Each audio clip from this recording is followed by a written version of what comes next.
Welcome to the latest This Week's Acca podcast, sponsored by Sky Bet Acca Freeze. Tom, Joe and Jake with you to run through the schedule. Coming up on this episode then, we're adjusting the approach slightly as we look to turn around recent form. We're back in 4 teams for success at an initial 19-1 price. Please, if you haven't already, subscribe to the channel to ensure that you never miss an episode, and remember to keep it fun. Never bet more you can afford. This podcast is 18+. Please gamble responsibly.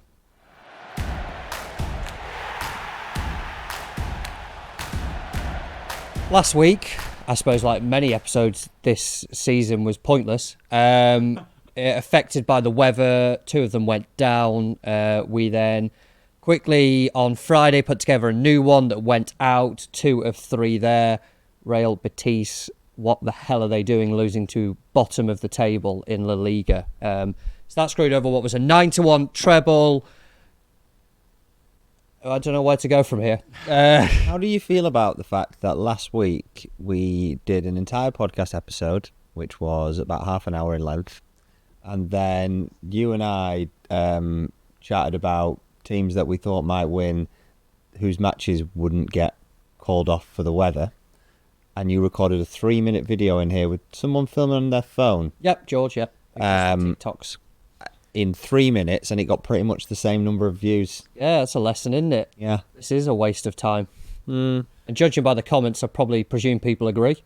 Yeah. I'm scared to go into them anymore. Yeah. Did go close last week, though, and I messed it up with Real Betis, but as has just been the case with all our bloody Accas this season, they lost to a team that hadn't won for about a year. Yeah. So, and Crew let the double down, the eventual double. Was it Swindon? Yeah, that never really saw that game again. Complete farce. It got delayed for an hour and 10 minutes. Yeah. Fog, which they kept cutting back to the bloke on Soccer Saturday because there was no other football to go to. So they kept coming back to him and he's going, "It's still foggy here. Nothing really to add to that." Yeah, that was basically the highlight of the weekend. I mean, some of the comments, as you'd imagine, a little bit two-footed, but not too many this week. At East London, where is Dot the Tea Lady? We don't know. We're still looking for her. There is a seat waiting for her when she wants to appear on the podcast. You couldn't tip horse manure out of a wheelbarrow. I think at this point, the comments are very much tongue in cheek, because I don't know how much feedback you can give on an Acca that never saw the light of day about more than 24 hours before the. Yeah, they were called off on the Friday. 90% of the games got called off. Yeah. So we see you. Yeah. Anyway. Well, something popped up in my calendar that Dom, the producer, put in for 2:00 today, which is titled This Week's Acca Mid-Season Review. So this could be the last one.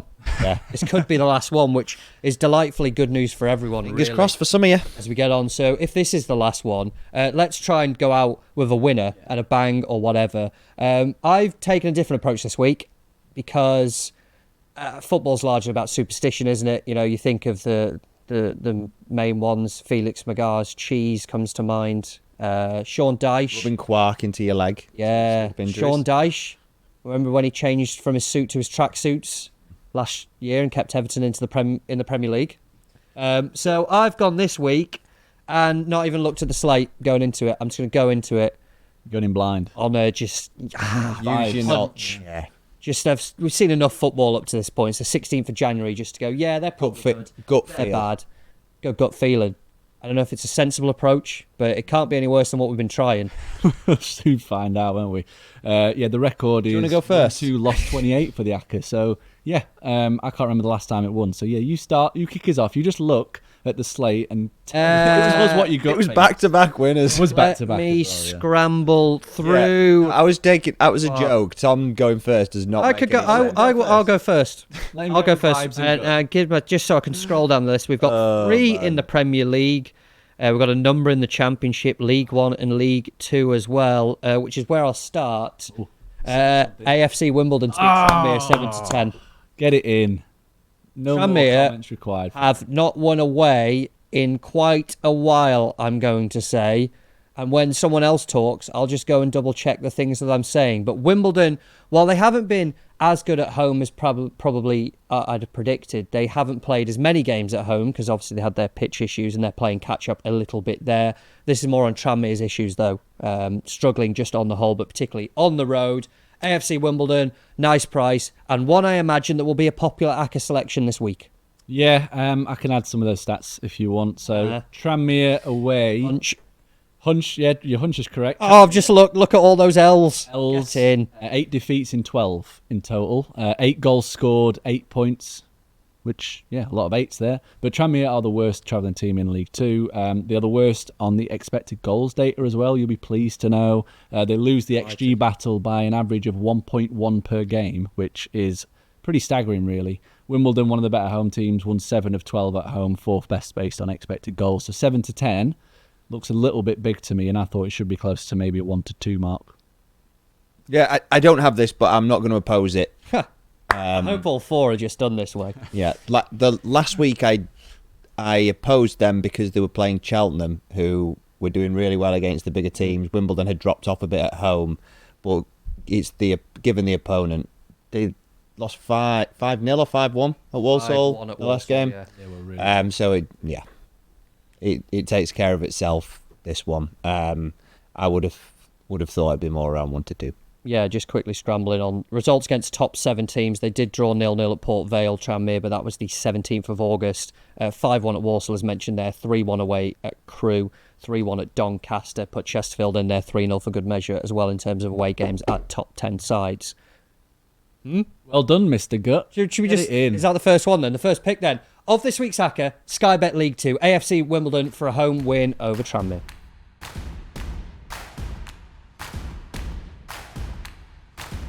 During the break bit there, I did want to ask what everyone else had, but I was very curious on the physical distance between the clubs. So we're going Tranmere to Wimbledon, quite a long journey, isn't it? And I think it's also, I guess, in a way, one train line.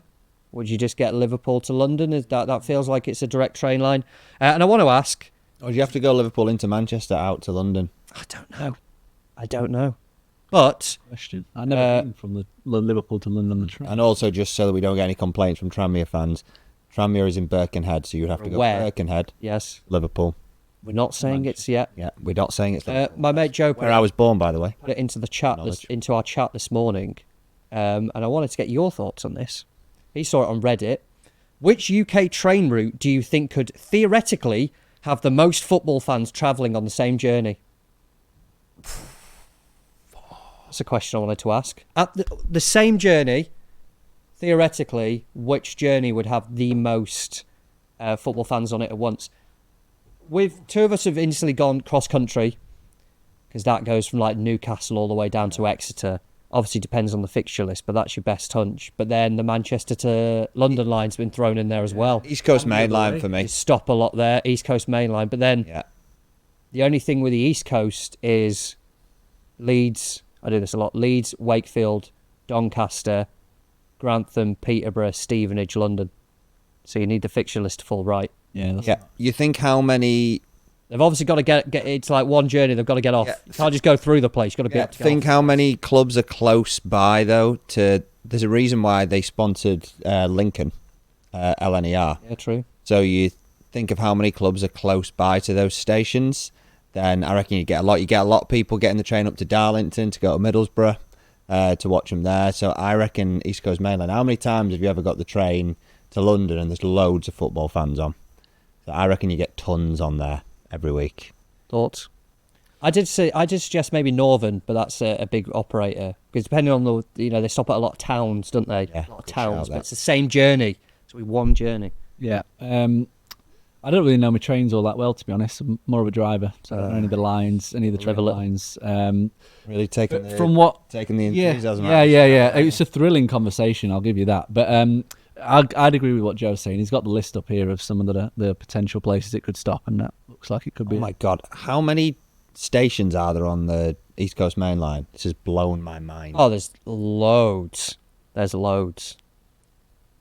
Go on, I thought you were going to I want to guess. Everyone's waiting. I just wanted to ask the question because I was worried we wouldn't get a longer journey than Wimbledon to Tranmere. I really want you to guess how many stations. On Oh the my East Coast God! Main Line. Middlesbrough, Redcar, York. So, come on. Oh, they go up to Edinburgh. Yeah, it goes up to Edinburgh. You got that. Edinburgh. Edinburgh to King's Or Cross. Keith. Is that one? You don't have to get them all. I fear that people will want to hear us say football. I'll think about it while you give us a second pick. Oh, no, I was quite liking Mr. Hunch. I was quite knowing off what you were going to Well, get. I want to. Yeah, you just keep doing this, doing and the then hunches. we can disagree with it or agree. Okay then. Second pick, I will chuck in. Shit, I never thought I'd have to do more than one.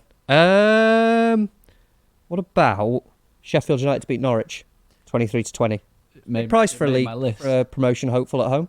Do you want to discuss this one first? Yeah, so I've got this on my avoid list. Ooh, wow. Norwich 1-3, drawn 1 in the last 4 in the league. Blades have struggled to break teams down at home lately, and they've only won 1 in 5 home and away. Who have they played in that time? That's why I'm like... Played Burnley, Avoid it. Sunderland, West Brom, Watford away in that It's time. not just the I did Sheffield forget United, how though. bad their Christmas was actually. It's Norwich are actually good. They've started playing well, and They've placed Millwall, QPR, They're, Luton, and Coventry. but average Norwich teams. are actually a decent team. Hey, they're awful away from home. If they win 1 or 2 matches, they're up into the playoffs. I think there's better picks than this. They've won one of. I'm not disagreeing with that, but they've won one of the last 9 away games, and that was against Luton, who sacked the manager the day after. I think the danger here. I like the different methodology of Tom picking them out, but if it's not going in, it's not going in. We probably need to move on to a different. Salford to beat Fleetwood. No. Oh my God. Similar. Why? Yeah. Not for me. Fleetwood just lose every away game, don't they? Salford good. There's Take a whacking just to get them back on track. There's two things for me. One's the data. Salford's data, they're massively overperforming. They are going to regress. And the other is a big defeat like that can really derail your season. We saw it with Barrow earlier on the campaign. Get smashed at Chelsea, and they've never been the same since. Wouldn't be a surprise to see Salford do the same. And Fleetwood have really got going under Pete Wild, playing well. So a few reasons. Yeah, I had it Pete Wild. We similar. spoke about it when Gab was on, actually, Pete Wild being there. See, this is the different methodology I've taken this week. Is I've done a longer list of teams to avoid than for teams to back. Well, that is superb when it comes to Acca building. How much is? really, really how hard. many more of these can you take? I don't know. Just One more. Birmingham to beat Exeter. So that was the only prize. I sent these over to Jimmy yesterday, and he annoyingly he didn't give me any feedback. Usually he's quite good. He's like, "Am I on pod this week?" Because I didn't come on last week. I was like, "No, I've sent these for like a bit of input." No reply. I think Birmingham's the only real shorty on the entire slate that is worth backing. 1-3, isn't it? Yeah, they're 1-3 to beat Exeter. Every other big favourite looks either way too short or there's a massive asterisk over whether they'll win. That looks like, that's Birmingham are light years ahead of everybody in that division. That's a team in the top flight or the championship. It's far, far shorter. The only concern I would have at this point in the podcast is so short it might just box us in for how many selections we have. But it's the one where I said to you off microphone a few minutes ago. Microphone. Yeah, off mic. That it might be the one to get in because if we were on 3 bigger price ones. But I'm also at a point where we've lost for so long. Can we just get winning teams in? yeah, Would you not be sick if Birmingham just had one of their worst games just for on a there while for and a 1-3 maybe shot? too short. Not really, because I'm eyeing up Huddersfield promotion, so it's a win-win. Birmingham win, great. If they don't, Huddersfield are in. That's a good chance. I think maybe remember to come back to it Yeah. like we did last week for the one that never happened. Yeah. Okay. Do you want us to Try and go? keep going. I mean, gonna keep going, you go. I am scanning through here and saying teams that immediately jump off the page to me, and whoever I suggest will just get shot down. No. So it's First one went straight in, mate. largely irrelevant. Fulham at Leicester. Yep. You've Yep. got seal of approval there for me. Leicester bad, Fulham decent, even though they lost at West Ham. But Do you want to expand on that West Ham defeat? well, it almost provided me with what would have been it would have been the greatest hat-trick in Premier League history had it happened. Alex Iwobi crossed the ball twice. The intended target for both crosses missed the ball, and it went in. And if he did that 3 times, greatest hat-trick in Premier League history. But they had so many opportunities. They were, I don't know if deserved to win, The odd because shots. there wasn't a lot of them that were clear-cut, and you went, oh my God, yeah, they should have gone in. 3 big chances. But they certainly saw the better of the opportunities, and just generally on the whole, it's a Leicester side that are just continually in a bad place. Them, Southampton. I wouldn't put Ipswich in the same category because we've seen something from Ipswich this season that the other two just haven't provided, that they seem to be the gap of those two teams and everyone else. Leicester are awful. Yeah. They are really, really bad. And I just feel like people can get drawn in a little bit to thinking that they're not awful, because they were on TV against Man City when their confidence was at rock bottom. And when Man City went 1-0 up, they started to worry about giving the lead away, invited pressure a bit, so it meant that Leicester just had all of the play for a spell, and it made them look like they were all right. They still lost. So they've lost 6 in a row. First 2 matches under Van Nistelrooy, they should have lost both. Somehow conceded the most shots by an away team in Premier League history at home to West Ham in his first game, and somehow won. Next game, 2-0 down with 5 minutes to play. Came back to draw 2-2, didn't deserve it against Brighton. So they should have lost 8 out of 8 under Van Nistelrooy. They are horrendous. Fulham, unbeaten in, that's their first defeat in 10 matches. Drew a lot of games. First defeat in 10 matches, that game. They had a tough schedule against West Ham though, as well. Like played Bournemouth, played Chelsea, Liverpool, Spurs. So. And 2 of the 3 goals were from playing it out from the back errors in midweek. So the draw is like a slight concern because Fulham draw a lot. There's only Brighton, is it? Have I got down? Only Crystal Palace who've drawn more matches than Fulham this season. 9 out of 21. Went to Leicester in midweek and won 2-0. Yeah. But I like the price. Just quickly looked it up there as well. From Leicester, they've played 11 games against sides in the top half. 10 of those have been defeats. The one that they won was 1-0 against Bournemouth under the previous manager. Obviously, that factors in as well. But that was at the start of October. So against top 10 teams, look at where their points are coming. 3-2 at Southampton, 3-1 against West Ham. Draws all against bottom teams. Against top half teams, they're getting beat basically every time. Yeah. They're not very good. And Fulham are a good team. I'd say they're a better team than Crystal Palace at this moment in time. At the end of the season, Palace, the way in which they're going, might be better. But to get a similar price for Fulham to go to Leicester and win, as we did for Crystal Palace in midweek, I think that's a little bit off. And probably people prisoner of the moment in terms of the bookmakers pricing them at this price off the back of that defeat in midweek. New manager bounce at West Ham. All their own doing. Like Joe said, passing out from the back, giving goals away cheaply. They created more than enough to deserve at least a point in that game. And that was only their 3rd away defeat all season. The first one was the first game of the season against Man United. Man City away was, I think it was before their big slump, and they were the better team in that day, should have avoided defeat. And then obviously at West Ham, and they've been to Liverpool, Chelsea, Spurs, avoided defeat, obviously beat Chelsea. And their expected goals process is positive when away. They're only one of 7 teams that when travelling actually create more than their opponents on average. So they're going to go to Leicester. They're going to create more chances. It's just whether they can put them away, and I think that they will. Are we having it, Fulham? Yeah, go. Because I will leave the crucial statistics of why we need Fulham. Direct train East Midlands Railway from to Leicester. There you go. What a professional. Join in. Right back. AFC Wimbledon to beat Tranmere, and then we're going to the Premier League. It's Fulham for an away win at Leicester.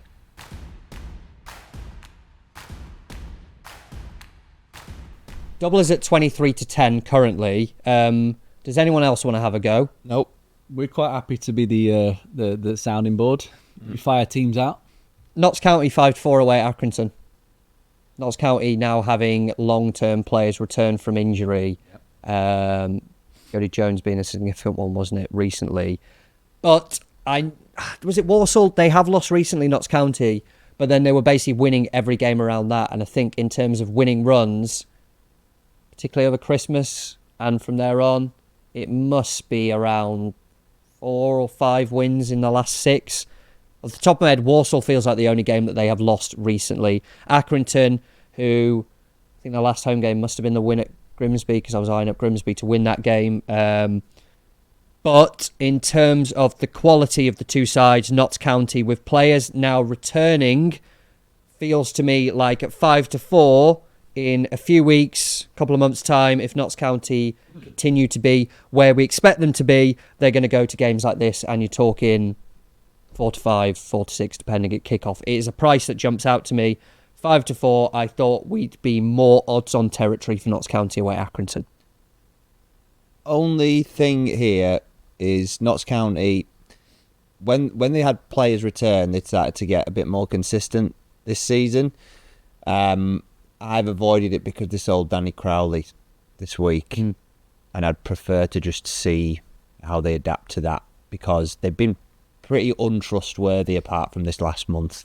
Pretty much every time that we've looked to back them at home, they've ended up losing. I know against teams that were decent and we've gone on the price, but it's just the trust element of it. And Accrington, we quite liked like 6 weeks ago, and I just don't know how much they've been affected by the fact they had that big third round tie against Liverpool coming up, and it's kind of distracted them slightly. Now that's out of the way, whether they're going to be a bit better in the league, because for anyone it's a massive tie going to Liverpool in the third round, but they had loads of Scousers in their team.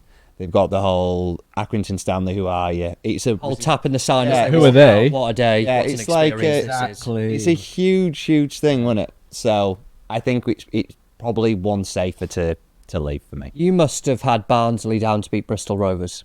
Absolutely, yeah. The in danger of just saying exactly the same as last week's episode. You see Barnsley as the home team here instead of the away team, because their record over the last 2.5 years away from home is closer to that of an away team. And at 17-20, you'd be like, yeah, we're backing Barnsley to win at home to Bristol Rovers.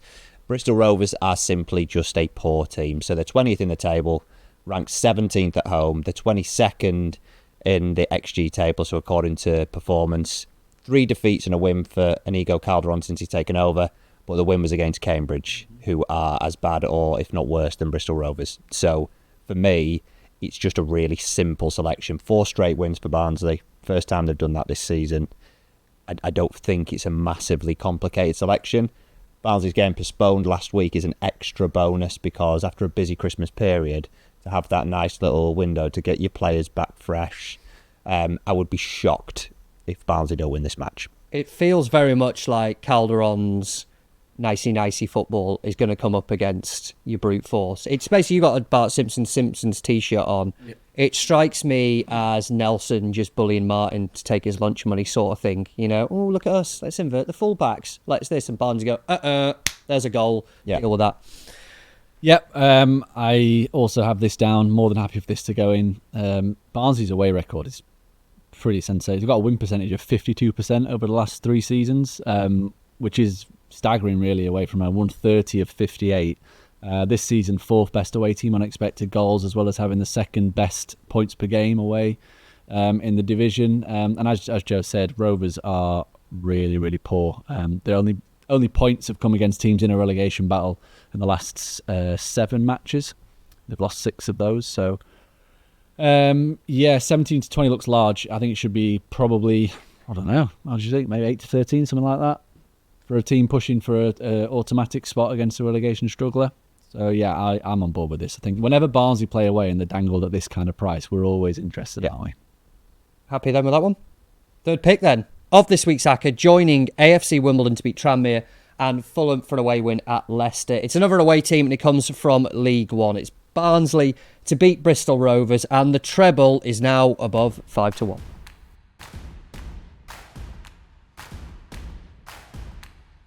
So we've got a nice treble. I'm going to again start this section by offering, does anyone else actually want to have a go and put a team up in this podcast? Team effort. Let's just stick to it. We've got 3.5, haven't we, at the moment? Well, so. Birmingham we mentioned earlier takes up to 7s. If you just want to shake hands on that, get out of here. And I'd say we've got better things to do. Have we really? One's potentially Mansfield at home to Wickham. Obviously, capitalising on uncertainty at Wickham, which, let's be honest, is going to derail their season a little bit. Not exactly blindsided them, but it would have been something that they wanted to avoid as much as possible. Reading to beat Stockport. Yes. Be the other, because Reading's home record is sensational, and they were one of... I did the shocks piece on site, which everyone read, of course, and made no money. I had 4 teams up in that, one of which was QPR to beat Leicester. Genius. They got battered 6-2, I think. The other 3 went to extra time. 2 of them progressed in extra time. Double chance next year, mate. Fuck that. Qualify. We're going win only. Let's all grow up a bit. And even if we lose, let's go down with some fight and dignity. But one of those was Reading at Burnley. They took Premier League, nearly Premier League, maybe Premier League, Championship promotional hopefuls Burnley to extra time. It's because at home they are brilliant. And it feels the same way about Stockport. Whereas on the road, I wouldn't particularly look at Reading. And I think I'd say the same about Stockport. At home, very good. Away, I might have got this completely wrong, and the fact you nodded suggests to me it's the same, that they don't particularly pick up that many points on the road. Yes, so I think to start on the FA Cup game last week, it was a strong Burnley team. They played they're probably missing a couple, but generally you looked at that 11 and thought that is a top-end Championship 11. Held them to draw, and overall, in all competitions this season, Reading are 1-12, drawn 2, lost 2 at home, which is a really, really good record. That's all comps. League Cup, Carabao Cup, FA Cup, etc. They've at home they've beaten Huddersfield. That's the only one of the top teams that they've played. And then you've got Stockport, who now have no Lou Barry, which I think is a big problem for them. And even with him, the form has kind of nosedived. The last 10 in all comps, they've lost 6 of those, which is a little bit surprising. Only wins against a Peterborough side bang out of form and a mediocre Exeter team. Away from home, 3 wins all season. Blackpool back in August. Shrewsbury, obviously really bad team. Burton, really bad team.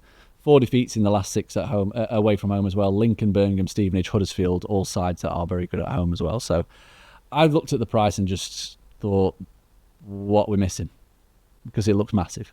I think it's going to get absolutely hammered by the time the game goes off, 9-4, and the price makes sense because on the underlying data, then Stockport pulling up as either the best team in the league or second to Birmingham.